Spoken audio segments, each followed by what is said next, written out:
It's my feel-good breakfast show. Welcome back. You're tuning into your Feel Good Breakfast Show right here on S3. It is a rather chilly Tuesday, but we're going to heat things up with very important conversations this morning. Now, of course, June is World Infertility Awareness Month, a time dedicated to raising awareness around infertility challenges faced by a large number of people across the world. And according to the World Health Organization, 1 in 6 people globally are affected by infertility. Now, this morning, we are joined by specialist obstetrician and gynecologist, Dr. Liesl Oosthuizen, to learn about the causes of infertility and early interventions. And then we're also joined by musician Lungi Naidu, who is here to share her journey of infertility before she became a mom. Good morning, Liesl, Lungi. Lovely to have you guys with us. Good morning, ladies. I want to delve right into this. It's a very, I think, quite a sensitive topic and one we have to kind of tread around. But I think there's a misconception about infertility, that it just happens with women. So can we talk about if it happens to both men and women, and maybe what are some of the common causes of infertility? Doc, maybe we can start with you. Sure, 100%. Very good question, because it is something that women are generally burdened with and are told, this is something the woman must go and have assessed first. Definitely affects men. We like to say roughly about a third of the time it'll be just a male factor, a third of the time it'll be a female factor, and the other third will be a combination of the other two. So men definitely are affected.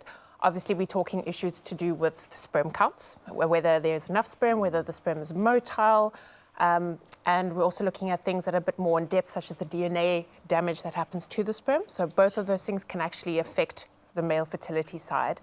From the female side, some of the most common things, well, the number one most common cause that we're really seeing is female age.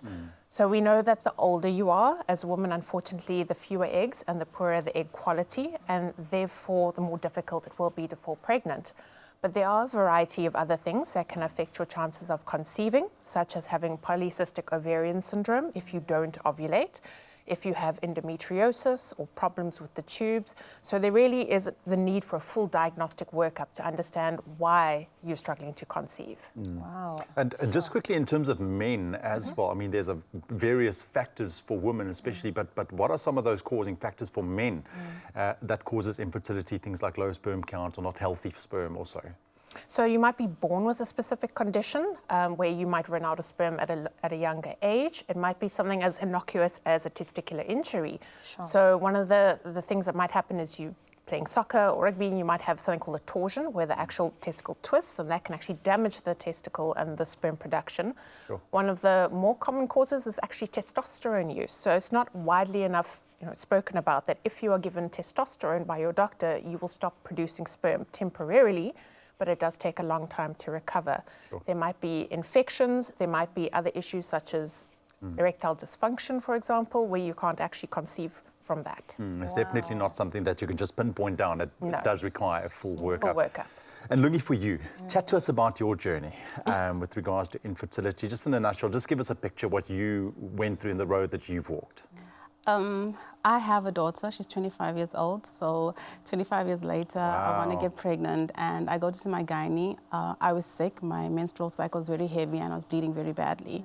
So I just went to her because of that. And when I got there, she said, I have fibroids in my uterus, and we need to start a conversation of, at 40, would you want to still have babies? Because the clock is ticking, like Dr. Oosthuizen said.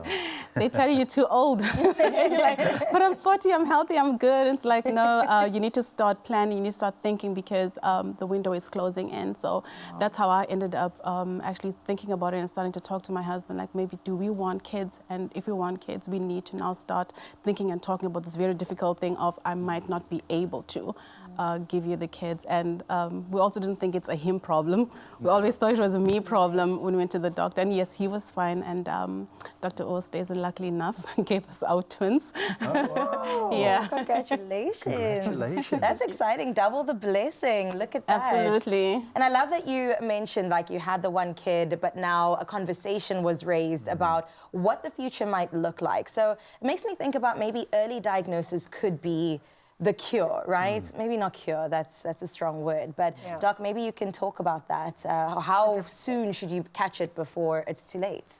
Well, I think the one aspect of that is always going to be making sure you seek help at the right time. Right. So a woman under the age of 35, if you've been trying to conceive for a year, and that's regular intercourse, which is at least 2 or 3 times a week, and you're still not conceiving, then you should seek help. And ideally seek help from a fertility specialist, because we are more in tune with what we need to be looking for. Yeah. After the age of 35, we recommend waiting 6 months, unless you know that there's an underlying problem, such as having polycystic ovaries or endometriosis.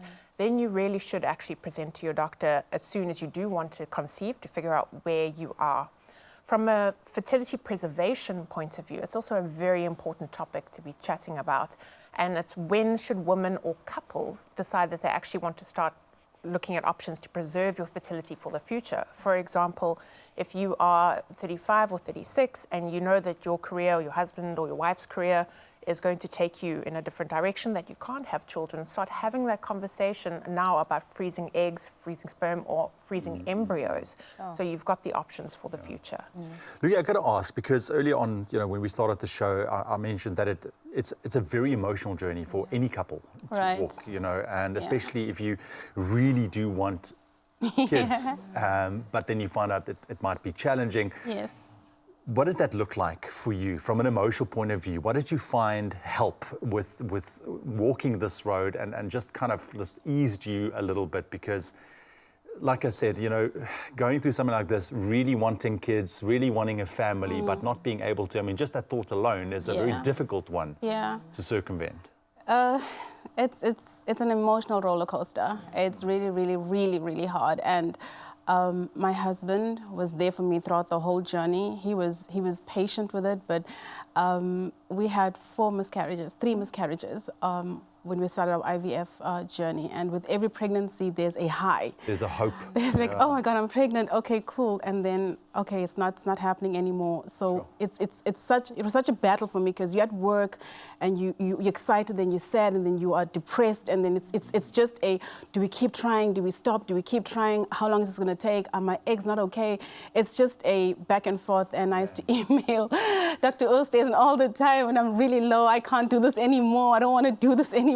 And she held my hand through the whole thing. And there are options. There are different ways. And my fibroids, I think, was the biggest problem in my pregnancy, because it was just interrupting everything. But it's very emotional. It's very, very, if anybody who's going to do this is going to start this journey, please get all the information that you need to have, get the knowledge, speak to your doctor about the emotional part of it. Also seek help as well from the therapist or a counselor, just so that you can be in a mentally healthy space to receive your babies. Absolutely. And I feel like we can pick up on this conversation of grief even that you experience and have to navigate through in just a bit. This was just part 1 of course, the chat around infertility, raising awareness around something that you said 1 in 6 people do actually face. So the good doc as well as Lungi will continue this conversation in just a bit. Don't go anywhere.